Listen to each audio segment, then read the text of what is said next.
Okay. Hey everybody, welcome back to our More Outdoor Kitchen. We actually were just joking because I'm like, I don't even have a script, but I don't need one because it's Alicia Chevatone, yes, master cook, and you are making macaroni and cheese, but with your flair. I am making Michelin mac and cheese today. Does it come with a cute little baby in a tire? No, That's a different Michelin. Okay. Actually, it's the same Michelin. One, huh? It is, isn't it? Yeah, you know, if you are into food, you might actually be familiar with Michelin stars. Yeah. But you may not necessarily understand the connection between the Michelin Tire Company and the Michelin stars. Okay. So I'm happy to let you in on this information.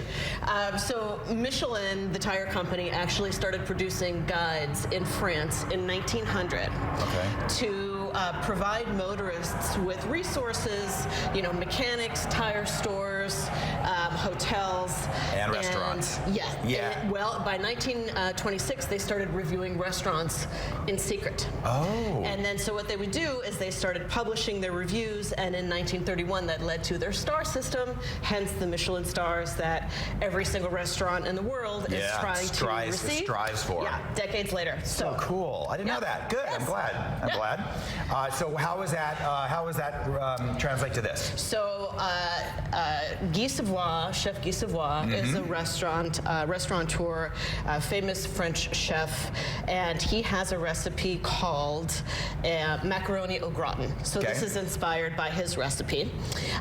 He has his restaurants actually have several Michelin stars, not only here in Las Vegas, but obviously France. Yep. So I decided as an homage to him to create Michelin mac and cheese. But what is particularly interesting is the way that he cooks his pasta. Okay. So where we start is to actually parboil pasta, which basically means to undercook. Okay. He uses penne, so that's what I used. This is a parboiled penne pasta. So you only boil it for about 3 minutes. Okay. Take it out of the boiling water, put it into an ice bath to chill it down immediately.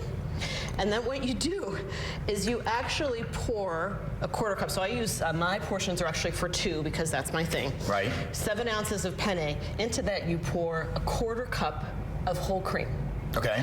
And then you add 1 ounce of shredded white cheddar. Okay. And 1 ounce of shredded Gruyere or Swiss if you can't find Gruyere. Sure. And then you let it sit in the refrigerator. You've got to cover it and let it sit in the refrigerator for 12 hours. Okay. This is mind-blowing. This is mind-blowing.